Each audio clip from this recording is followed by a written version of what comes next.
talaga naman nagpaparamdam ng init dahil malapit na nga po ang summer. As in, malapit na mga kapuso.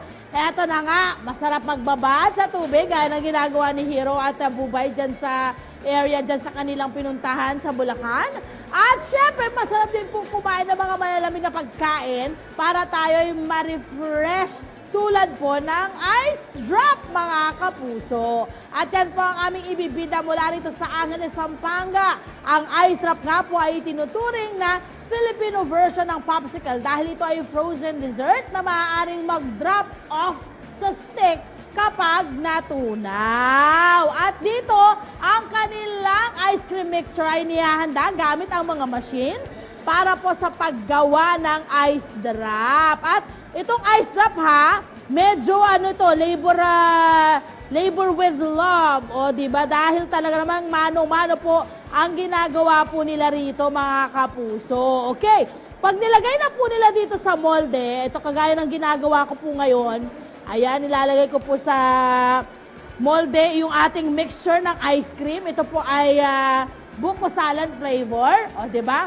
Nandito na po siya, mga kapuso, diba? Ang susunod po natin ay dito sa kanilang bonggang solution na ipapaliwanag sa atin ng ating kasama ngayong umagang ito na si Ma'am Bernadette Bagod. Tama ako, ma'am? Bakod, ma'am. Bakod. Ayan, yan po ang plant manager dito po sa Snow Joe. Tama ba ako? Yes, ma'am. Snow Joe. Okay, ma'am, itong solution na to, paliwanag niyo sa amin kung ano po yung solution na yan.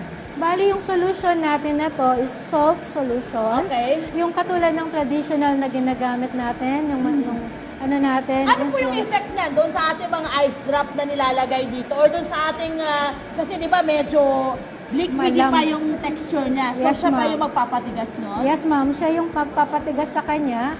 Tapos, within 15 minutes, Okay. pwede na natin siyang Ayan. Okay.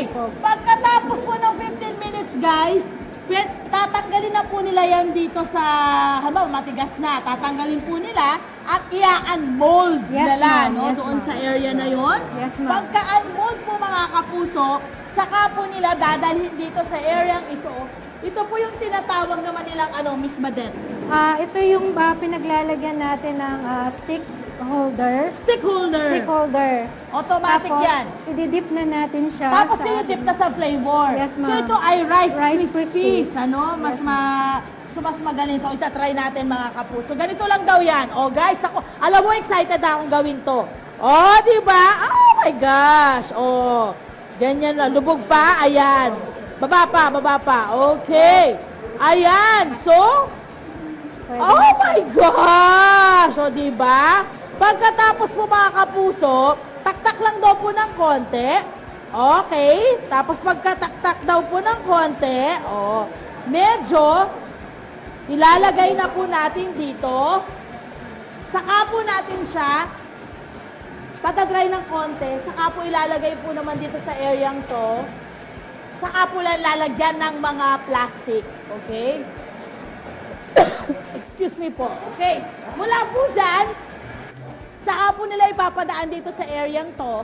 Ito naman daw po ang magsiseal ng plastic na babalot dun sa ating ice drop. Yes.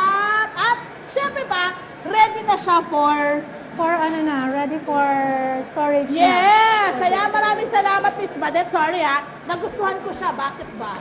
Yan po ang packaging at sealing yung kasunod. Yun yung sinasabi ko, mga kapuso, kanina pa. Pagkatapos niyan, mga kapuso, ang halaga daw po ng kanilang ice drop ay nagsisimula sa 5 pesos hanggang 25 pesos. Napakamura. Diba? Ayan! Nako, delicioso! Mamaya, mga kapuso, Black Forest naman ang gagawin natin. Excited ako dyan, ha? Tutok lang po kayo sa isang mahalumigmig at masarap na umaga. Dito pa rin po sa inyong pabasang morning show ang Unang Hirit!